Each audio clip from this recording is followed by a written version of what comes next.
मूत्राशय वह अंग है जो शरीर के मूत्र को संग्रहित करता है। गुर्दे खून से अपशिष्टों, ऐसे पदार्थ जिनकी जरूरत शरीर को नहीं है, को निकालते हैं और मूत्र यानी पेशाब बनाते हैं। मूत्र यूरेटर्स नामक नलिकाओं से होकर मूत्राशय तक पहुंचता है। फिर मूत्रमार्ग के माध्यम से शरीर से बाहर निकल जाता है। बार बार यूरिन यानी पेशाब आने की वजह ये डायबिटीज हो सकती है। आज हमारे साथ है यूरोलॉजिस्ट डॉक्टर प्रज्वल महात्मे, जिन्होंने मूत्राशय संबंधित होने वाली बीमारी, उसके इलाज और निदान संबंधी जानकारी दी।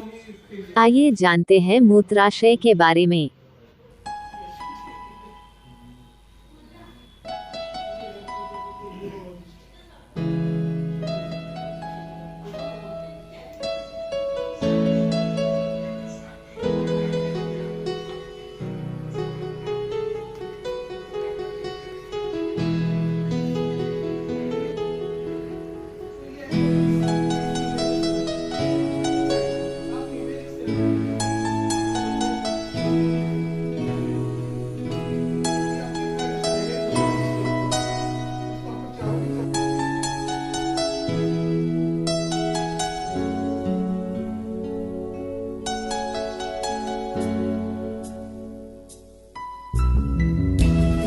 हमारे समक्ष है डॉक्टर प्रज्वल महात्मे सर। आप एक यूरोलॉजिस्ट हो।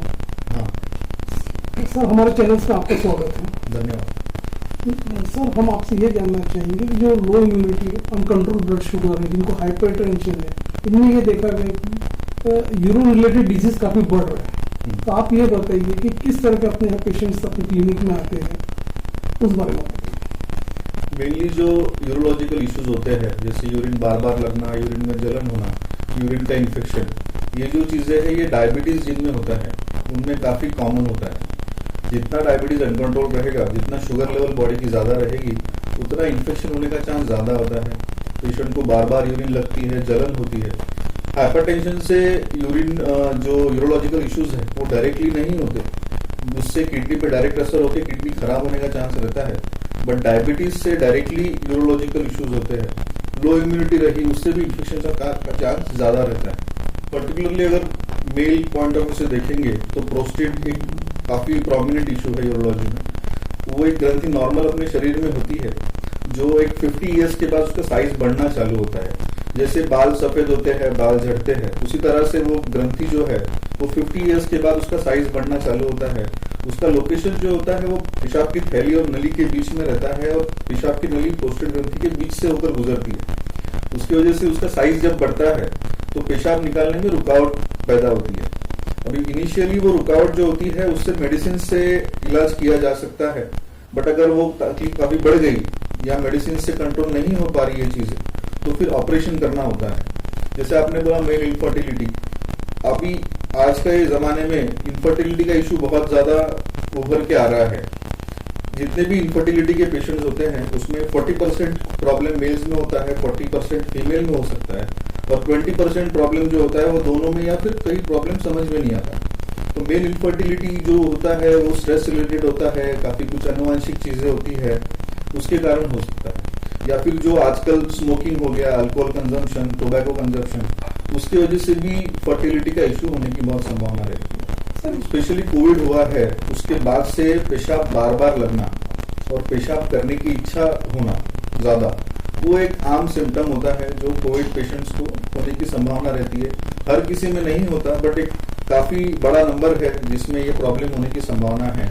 इनिशियली पेशाब बहुत जल्दी लगती है, तो उसकी वजह से काफ़ी दिक्कत होती है, रोज़मर्रा की चीज़ें करने में काफ़ी दिक्कत आ सकती है। ये प्रॉब्लम कुछ लिमिट तक बढ़ता है, फिर अपने आप ही उसको जो है वो कंट्रोल में आने लगता है बाद में। बट कोविड के बाद से जो एक इशू देखने में आया है कि लोगों में डायबिटीज़ जो है उसकी संख्या, डायबिटीज़ का प्रॉब्लम बढ़ने लगा है। तो इनडायरेक्टली डायबिटीज़ बढ़ने से यूरिन से रिलेटेड जो बाकी चीज़ें हैं, जैसे ये सब पेशाब बार बार लगना, इन्फेक्शन, ये सब चीज़ें में काफ़ी बढ़ोतरी हुई है। डायबिटीज़ के कारण जो किडनी पे असर होता है उसकी काफ़ी सारी स्टेजेस होती है। आप जो जिस तरह से बात कर रहे हो, पानी पी रहा है बट यूरिन नहीं आ रही है, ये काफ़ी लेट स्टेज में होने वाला प्रॉब्लम है। इनिशियल जब डायबिटीज़ होता है तो प्यास भी ज़्यादा लगती है, यूरिन भी ज़्यादा लगती है। जैसे जैसे डायबिटीज़ किडनी पे असर करता है और किडनी अगर फेल होने लगती है तो उसके बाद ये जैसे आप बोल रहे हो कि यूरिन कम बनती है शरीर में, वो प्रॉब्लम बाद में होने की संभावना है। इनिशियली तो प्यास ज्यादा लगती है, पेशाब ज्यादा होती है। बहुत बार ये सिम्टम से पेशेंट को डायबिटीज है ये पता लगाया जाता है। तो इस तरह से उसकी अलग अलग स्टेजेस होती है कि डायबिटीज एक ऐसी बीमारी है जो शरीर के सब ऑर्गन्स पे इफेक्ट करती है, उसमें किडनी भी है, पेशाब की थैली को भी इफेक्ट करता है। पेशाब की थैली का पावर कमजोर हो जाता है, उसकी वजह से पेशाब की थैली पेशाब को पूरी तरह से शरीर के बाहर नहीं निकाल पाती, उसकी वजह से पेशाब की थैली में बचने के कारण इन्फेक्शन की मात्रा बढ़ती है। डेफिनेटली अगर पानी कम पिएंगे तो शरीर में किडनी का जो काम होता है, पर्टिकुलरली जो शरीर का जो वेस्ट प्रोडक्ट होता है उसको बाहर निकालना, अगर पानी कम पिएंगे तो उसको जो वेस्ट प्रोडक्ट है उसको डाइल्यूट करके किडनी के द्वारा बाहर निकालने का जो सिस्टम है बॉडी का, उस पर परिणाम पड़ता है। और अगर बहुत कम पानी पी लिया तो फिर डायरेक्टली किडनी पे भी असर होता है, किडनी भी अपना काम अच्छी तरह से नहीं कर सकती और वो जो सब वेस्ट प्रोडक्ट है वो शरीर में ही जमा होकर अलग अलग तरीके की बीमारियां हो सकती है। देखो ये आप मेनली मेरे ख्याल से प्रोस्टेट के बारे में बात कर रहे हैं। तो जैसे कि मैंने बताया कि साइज बढ़ने से पेशाब बराबर नहीं होती है। इनिशियली मेडिसिन देके उसको वो जगह को ओपन करने की कोशिश करते हैं, प्रोस्टेट का साइज जो बढ़ रहा है उसको कंट्रोल में लाने की कोशिश करते हैं। बट एक स्टेज आती है जब ये सब दवाई के ऊपर प्रोस्टेट का बढ़ना हो जाता है, उसके बाद फिर ऑपरेशन का विकल्प रहता है। उसमें पहले के जमाने में दूरबीन द्वारा ऑपरेशन करने की फैसिलिटीज अवेलेबल नहीं थी, काफी बड़ा ऑपरेशन लगता था, उसमें खून भी बहुत ज्यादा बहता था।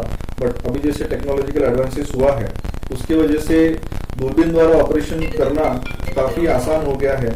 हालांकि अभी भी चैलेंजेस काफी रहते हैं, बट फिर भी पहले के जमाने से बिना चीरा दिए ऑपरेशन करना संभव है और मरीज 2-3 दिन में अच्छा हो जाता है और चलने फिरने लायक हो जाता है और उसको छुट्टी भी हो जाती है।